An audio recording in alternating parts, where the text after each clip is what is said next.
Chapter 15, Aircraft Fuel Systems. 1. Why do some aircraft have fuel jettison systems?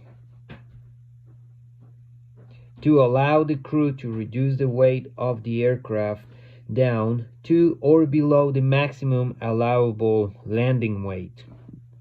2. Is there any reason why a fuel jettison system might be required on a small aircraft? Yes.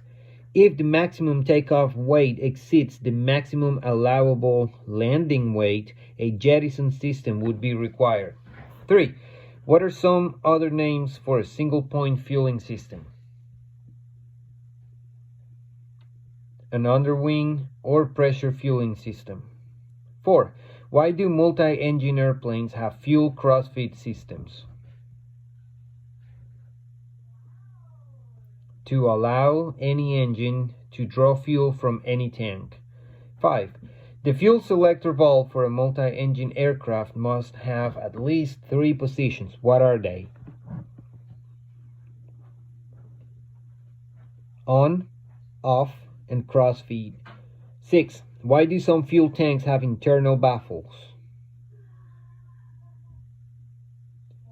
To resist fuel surging or slushing caused by changes in the altitude of the aircraft. 7. What are the 2 types of fuel cells? Integral or wet wing fuel cells and bladder type fuel cells. 8. What does the term wet wing mean? It means that sealed portions of the aircraft wing structure form the fuel tank. 9. How is the weight of the fuel supported when bladder-type fuel cells are used? The bladder is supported by the aircraft structure which contains it. 10. Why do turbine engine aircraft have fuel temperature indicating systems?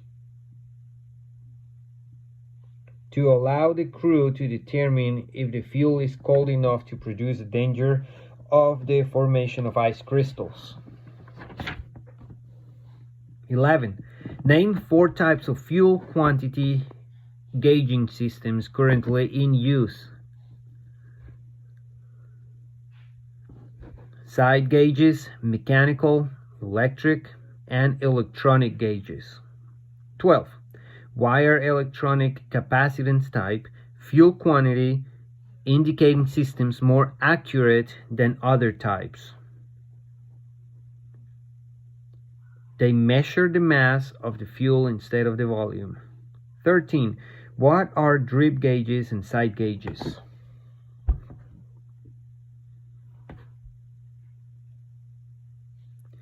Underwing bayonet type fuel gauges. 14. What is the purpose of an in-transit light associated with an electrically operated fuel tank shutoff valve?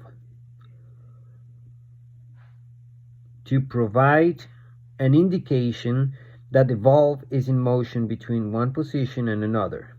15. For what reason is a fuel jettison system usually divided into 2 separate independent systems, one for each wing?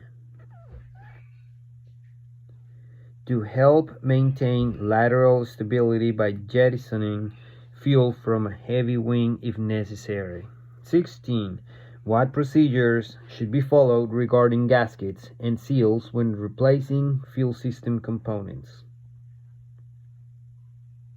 All old gaskets and seals should be replaced with new ones. 17. Is it possible for a fuel system to develop a leak that has no visible evidence such as a stain or spot, and if so, how? An internal component such as a valve could develop a leak. 18. How is a fuel tank checked for leaks following a patch or welded repair? The tank is slightly pressurized with air and the repaired area is leak checked with a soap and water solution. 19. Name some advantages of a single-point fueling system. It reduces fueling time, reduces chances for contamination and fire, and eliminates damage to the aircraft skin. 20. Why should you wait for a period of time after fueling an aircraft before checking the fuel sumps? To allow time for water and contaminants to settle to the drain point.